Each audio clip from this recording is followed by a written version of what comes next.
मिरचीची लागण मी 1 जूनच्या आसपास केली. आत्ता साधारण 3 महिन्याचा प्लॉट झालेला आहे. 45चा स्प्रे घेतल्यामुळे सोल्युशन वापरल्यामुळे मी फुटव्यांची संख्या, काळोखी आणि झाडाची ग्रोथ चांगल्या प्रकारे वाढली.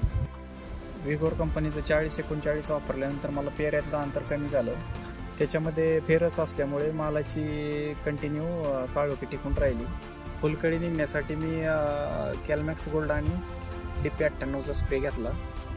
फुलकळीची संख्या वाढली.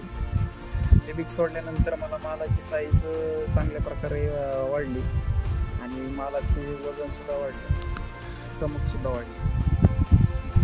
ही विगोर कंपनीची औषधे सगळी मी श्री दत्त कृषी सेवा त्यांच्या माध्यमातून माझा प्लॉट चालू आहे.